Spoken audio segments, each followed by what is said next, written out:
Hello, it's Milgen and welcome to another replay cast. This time playing the 50B on Swamp. This game is gonna be kind of weird because of how the game starts. The first 5 minutes is gonna be something you have not seen on this channel so many times before. So, yeah, 50B got buffed. Now the aiming time is 2.5 seconds. Does it make it as good as the T57 Heavy? Well, not quite. But then again, I still stand in the opinion that the 57 Heavy is not balanced at all and it's overpowered and should get changed, and hopefully they do that. But a 50B is a reasonably good tank. It underperforms in a lot of ways, and that's a rock, by the way.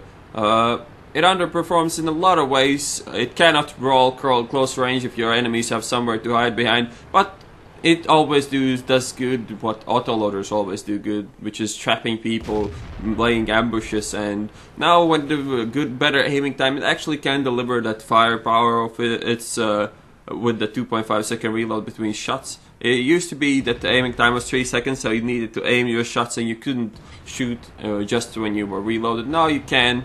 It might not be 100% accurate in this game, it definitely won't be. But yeah, the 50B is much better than it used to be. Is it like super OP? No, not really.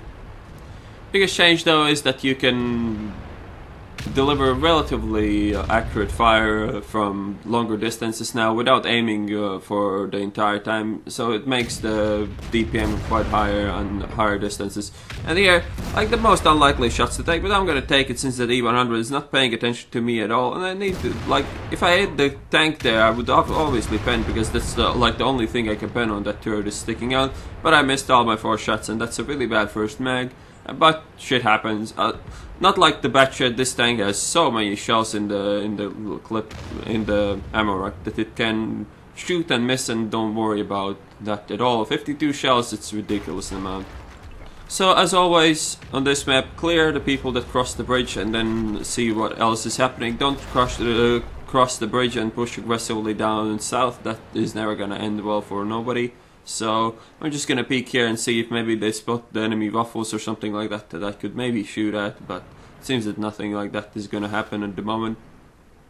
Still sitting on 0 damage, but with the autoloaders, the fact is that it doesn't really matter that much, and there's something spotted, but I cannot shoot it, so it doesn't matter. But yeah, with autoloaders, the thing is, it doesn't matter what's your start or the end of the game. If you have full health, you have the same potential as you did in the start of the game. Even though when there's like 4 enemies left, you can kill all 4 of them. So in autoloaders, patience is the key to victory. Like laying ambushes, not being too aggressive, being overly aggressive in 50B is gonna, only thing it's gonna achieve is make you dead more than you wish to be. So I highly recommend to be patient and think about what you're gonna do twice before you do it, because it really makes a difference in this tank.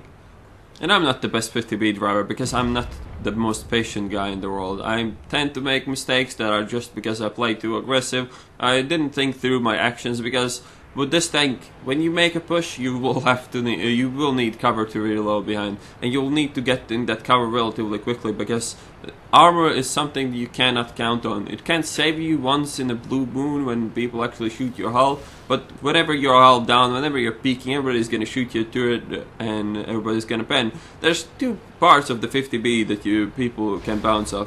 First one is the gun ventlet, which is like it's not full armor, but it's sloped in auto bounce angle, so if people hit that, they will bounce. And the other part is the upper plate, obviously. That's one of the best hulls actually in the game frontally, but shame that the turret is shot trash. But yeah, 50B turret is huge, so you can't peek. You can't peek and expect not to get shot in the face in your turn. This tank is always spotted before it spots its enemies, especially at close range. And another miss, so still 0 damage. 5 minutes into the game. Something you don't see often on this channel. But yeah, what I was saying is that the turret is so wide on this tank. When you peek around corners, you can't, just because you can't see your enemies doesn't mean that they can't see you. So in this tank, when you push around corners, when you know there's somebody there aiming at you, if you want to shoot them, you better peek out relatively fast, so they don't have that shot in your side and then they can retreat before you can even shoot them. So yeah, when you go around corners in this tank, aggressive push with the fast movement, which used to be really bad because the gun aimed like shit. Now the gun is a bit better, so you can actually do that. And first damage, 5 minutes into the game. GG. But as I stated before, it doesn't matter. I'm an autoloader. If there's 5 tanks left, I can kill all 5 of them and get like 7k damage at the end of the game. So patience, patience, and again patience. Yeah, just waiting. Probably should have went for another reload here, but I feel like I'm gonna engage any time now, and the C100 is just like giving me the opportunity to do so. Another shot hits the 121, third shot, and now I'm reloading. Maybe I should have reloaded before this, but then again I didn't expect the E100 was gonna go ham and suicide like that. Always take your opportunities to do damage. I mean, that E100 was an idiot, but you take advantage of your idiots in your team, and you can kind of like balance out the good players with the bad players. If the good players take really good advantage of their bad players just going forwards and dying, then you can still do reasonably well in a team where you shouldn't really be able to. Cheeky shot on the E50M. Nobody shoots me in return, but I'm not very keen on doing that again because their TDs are going to be focusing me sooner or later.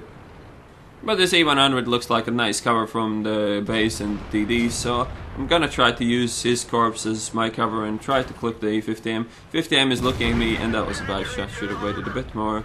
And Latvian flag there, but I don't think this E50M is gonna survive, and I wreck him. And they didn't really have much shots on me, so the 263 shoots me in the gun from the side. That's never gonna do damage, and good thing it didn't damage the gun. I'm actually not sure if you can damage the gun like that in the 50B. So they still have like 3 ranking tank destroyers camping base, Batchet here and the Leopard down south, so it shouldn't look... oh, one of the Batchets, that's really good. And it's highly unlikely that the other Batchet YOLOs, but if he does, I mean, we're ready to kill him, there's no doubt about it. And he has pretty strong position, so it shouldn't be a problem at the moment. Just gonna peek here now to see if I get spotted. I'm not really keen on shooting anything or sitting out in the open. I got spotted, so I know that they are sitting there in the bushes, and I'm not gonna do that again because then next time they're gonna be prepared to shoot me. And yeah, that's what it all comes down to. Don't never go in the same spot twice. It's gonna get you killed way too often. And it seems that the Batchet is actually going for it, so turning around to help out Snooze. It shouldn't be too hard to kill him though. One shot hits the truck and the other one kills him. And going for another reload. If anyone's wondering what equipment I'm using on this tank, it is ventilation, coated optics, and revert stabs. No gun length drive, but if you really don't like the aiming, you can switch gun length drive with ventilation. It should work fine. Optics though is a good life choice. They help a lot on all the open maps, and on closed maps you still don't want to be in the face of your enemies unless you're trying to ambush them. So I would say optics is probably the equipment piece you really don't want to switch out, but then again revert stabs is as well. So yeah, ventilation or gun length drive doesn't really matter. So here we go, pushing below their gun lines. It's really important to get there before the Waffles can unload, and even so, I'm pretty sure the Waffles would get wrecked if they decided to play super aggressive. And of course, Artie hit me because I was camping too hard, right?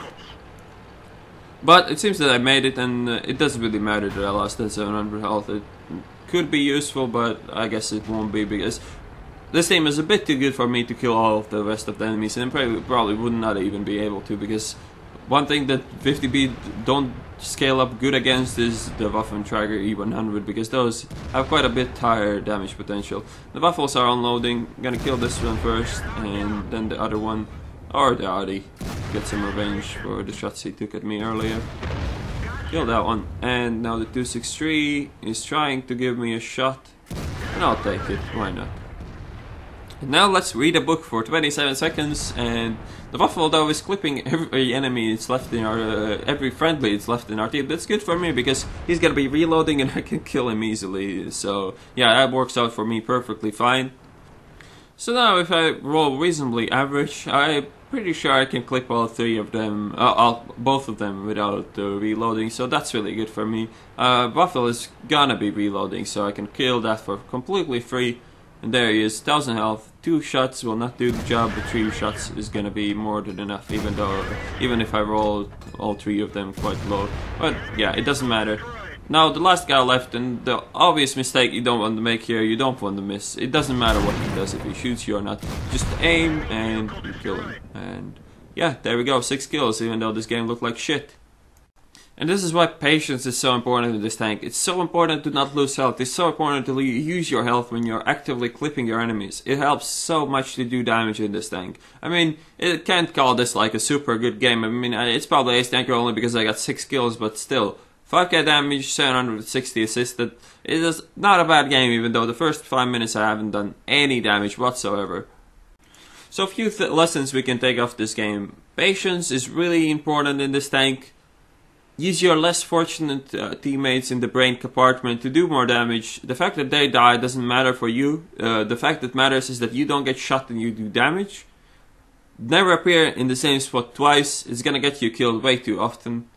And most of all, don't get frustrated when you have a bad start of the game. You always, as long as you don't lose your health, you always have the chance to do good in the autoloaders. So yeah, hope you guys enjoyed this video, and I will see you on the next one.